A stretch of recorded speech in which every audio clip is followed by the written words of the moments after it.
राधे राधे। हरे कृष्णा। आप सभी का दिन शुभ और मंगलमय हो। इससे पहले कि सारी कथाएं सुनने के लिए और कमेंट करने के लिए आप सबका बहुत बहुत धन्यवाद। आज माघ मास का 7वां दिन है और आज दिनांक है 20 जनवरी सोमवार। और आज आप माघ मास का 7वां अध्याय सुनेंगे। उससे पहले सुनेंगे एक बहुत ही सुंदर कथा जो भगवान की एक भक्त की कथा है। आशा करती हूँ कि यह कथा सुनने के बाद आप कमेंट बॉक्स में अपनी राय ज़रूर देंगे कि आपको यह कथा कैसी लगी, उनकी कहानी कैसी लगी। जनाबाई का जन्म गोदावरी तट पर गंगाखेड़ा नामक एक गांव में हुआ था। बचपन में ही इनकी माँ का निधन हो गया था। इनके पिता इन्हें भगवान विट्ठल के दर्शन के लिए पंढरपुर लाए और वहीं उनकी भी मृत्यु हो गई। जनाबाई के हृदय में भगवत प्रेरणा से यह बात आई कि कोई भक्त अगर उन पर कृपा कर दे तो उन्हें भगवान का साक्षात्कार हो जाएगा। इसलिए जनाबाई जी ने 8 वर्ष की आयु में नामदेव जी महाराज के यहाँ सेवा करना स्वीकार कर लिया। नामदेव जी निरंतर भजन परायण थे और निरंतर भजन के नाम में डूबे रहते थे। नामदेव जी जैसे महात्मा के यहाँ सेवा मिल जाना मतलब स्वयं प्रभु की सेवा से भी बड़ी सेवा मिल जाना था। जनाबाई जी के हृदय में एक ही बात थी कि वे नामदेव जी को प्रसन्न कर लें। जनाबाई अब नामदेव जी के पूरे परिवार की तन्मयता पूर्वक सेवा करने लगीं। वह उनके घर के सभी कार्य जैसे कपड़े धोना, आटा पीसना, भोग तैयार करना, बर्तन मांजना, झाड़ू पोछा करना इत्यादि सब काम स्वयं करने लगीं। जनाबाई को सेवा में बड़ा आनंद आने लगा। नामदेव जी की सेवा और संग के प्रभाव से उनका निरंतर नाम जप चलने लगा। जो नामदेव जी जप और कीर्तन करते थे वही जनाबाई भी कीर्तन और नाम स्मरण करने लगीं। नाम स्मरण करते करते कभी जब वह पोछा लगा रही होती तो एकदम से उनके हाथ रुक जाते और आंसू निकलने लगते।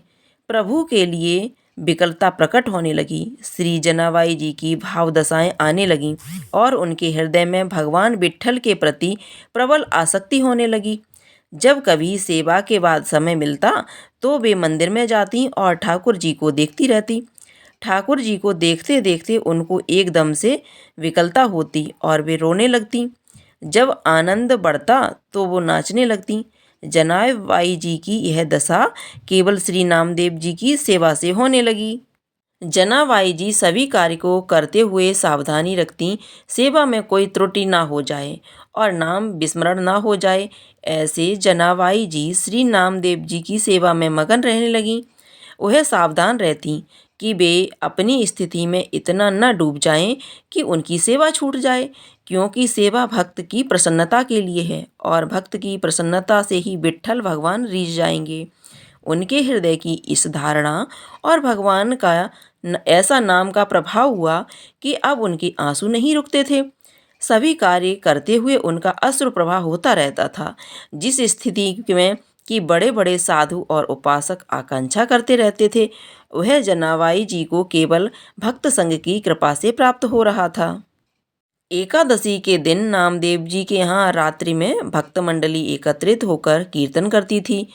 कोई मृदंग बजाता, कोई करतार बजाता, कोई नृत्य करते हुए नाम कीर्तन करता, कोई प्रभु की आनंदमय लीलाओं का गायन करता, तो कोई एकांत में बैठा हुआ उन लीलाओं और कीर्तन को सुनकर अश्रु प्रवाह करता।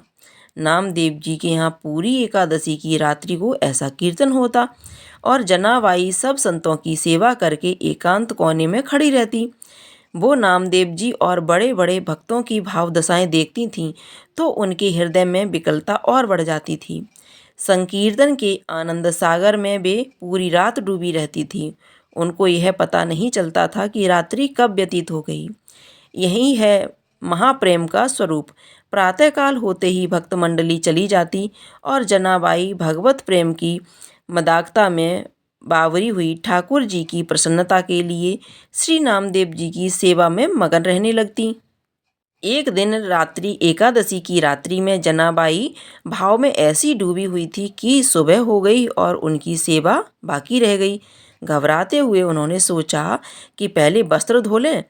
जब वह चंद्रभागा नदी के पास पहुंची तो उनके मन में बहुत सी चिंताएं एक साथ आने लगीं। वह सोच रही थीं कि अभी तो बर्तन धोने हैं और ठाकुर जी की सेवा के लिए पानी भी भरने जाना है।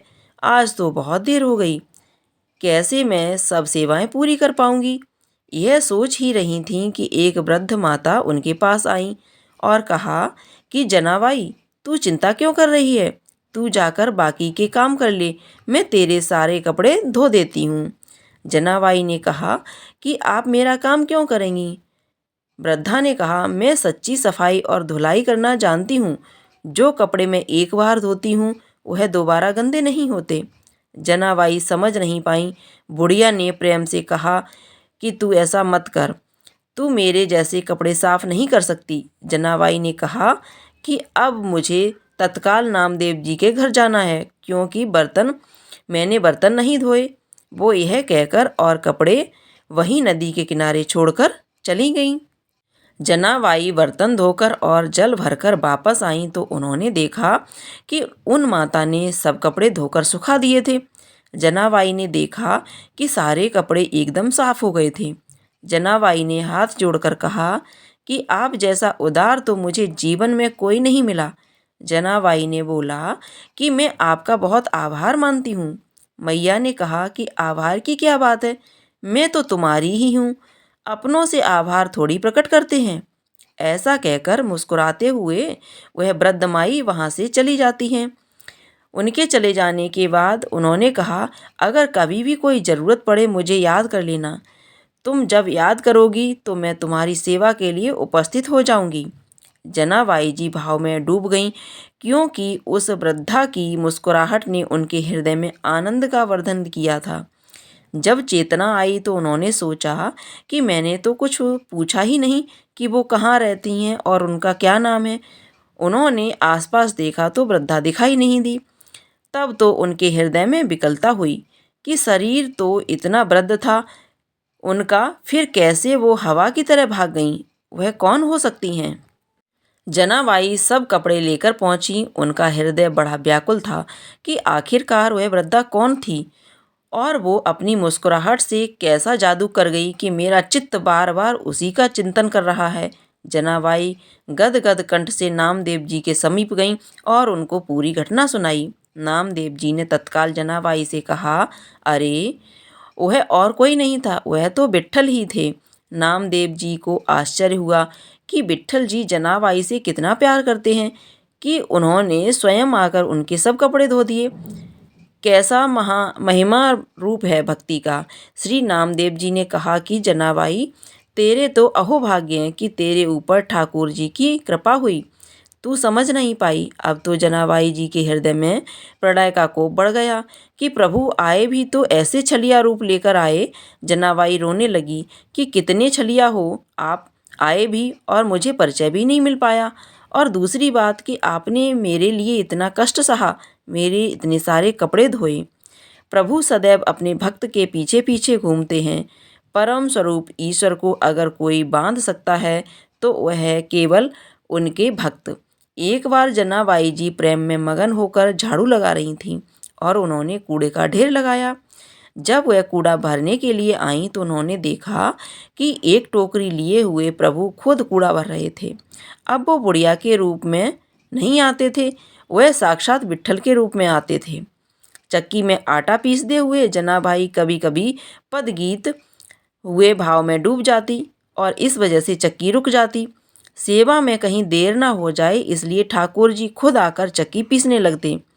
प्रभु जनाबाई का अभंग सुनते रहते और जनाबाई जी प्रेम में मगन रहती। जनाबाई जी घर में जब झाड़ू लगाती तो कचरा स्वयं विट्ठल भगवान उठाते। वह टोकरी को सर पर रखकर जनाबाई जी के पीछे पीछे डोलते। भक्ति की कैसी अद्भुत महिमा है। भक्त की भक्ति से प्रभु अधीन हो जाते हैं। बार बार विट्ठल जी यही कहते हैं कि जनाबाई, मैं तुम्हारा रेडी हूँ, मैं कैसे ये ऋण उतार सकता हूँ, मुझे बता दो। तुम मेरे भक्त नामदेव जी की सेवा करती हो। जनाबाई अगर ओखली में धान कूटती हो तो प्रभु सामने खड़े होकर मुस्कुराते रहते। यह सब भक्त नामदेव जी की कृपा से हुआ। वे कहती कि जब मैं नामदेव जी की दासी बनी तब उनकी सेवा की तो मैंने पाया कि दूसरा कोई है ही नहीं। एकमात्र मेरे विट्ठल ही चराचर जगत में व्याप्त हैं। वो सदैव मेरे सहयोग में हैं, मेरी सेवा में मेरे समीप हैं। यह सब मैं नामदेव जी की दास्ता से जान पाई। प्रभु मेरे पीछे भी डोल रहे हैं। यह सिर्फ नामदेव जी की दास्ता के कारण ही हुआ है। जो भक्तों के चरणों का आश्रय लेता है, उसके सारे विरक्त नष्ट करके प्रभु उसे भगवत अनुराग में रंग देते हैं। इस प्रसंग से हमें सीखने को मिलता है कि किसी भक्त की सेवा वाकई से प्रभु कितने प्रसन्न होते हैं और भक्तों के प्रति श्रद्धा रखने से भाव प्राप्ति कितनी सरल हो जाती है, भगवत प्राप्ति कितनी सरल हो जाती है। अब सुनिए आज के अध्याय की कथा। चित्रगुप्त ने उन दोनों के कर्मों की आलोचना करके दूतों से कहा कि बड़े भाई कुंडल को घोर नरक में डालो और दूसरे भाई विकुंडल को स्वर्ग में ले जाओ। यहाँ उत्तम भोग है। तब एक दूत को कुंडल को नरक में फेंकने के लिए ले गया और दूसरा दूत बड़ी नम्रता से कहने लगा कि हे विकुंडल, चलो तुम अच्छे कर्मों से स्वर्ग को प्राप्त होकर अनेक प्रकार के भोगों को भोगो। तब विकुंडल बड़े विस्मय के साथ मन में संशय धार कर दूत से कहने लगा कि हे यमदूत, मेरे मन में बड़ी भारी शंका उत्पन्न हो गई है, अतएव मैं तुमसे कुछ पूछता हूँ। कृपा करके मेरे इन प्रश्नों का उत्तर दो। हम दोनों भाई एक ही कुल में उत्पन्न हुए, एक जैसे ही कर्म करते रहे। दोनों भाइयों ने कभी कोई शुभ कार्य नहीं किया, फिर एक को नरक क्यों और दूसरे को स्वर्ग किस प्रकार प्राप्त हुआ? मैं अपने स्वर्ग में आने का कोई कारण नहीं देखता। तब यमदूत कहने लगे कि हे विकुंडल, माता पिता पुत्र पत्नी भाई बहन से सब संबंध जन्म के कारण होते हैं और जन्म कर्म को भोगने के लिए ही प्राप्त होता है। जिस प्रकार एक वृक्ष पर अनेक पक्षियों का आगमन होता है, उसी तरह इस संसार में पुत्र भाई माता पिता का भी संगम होता है।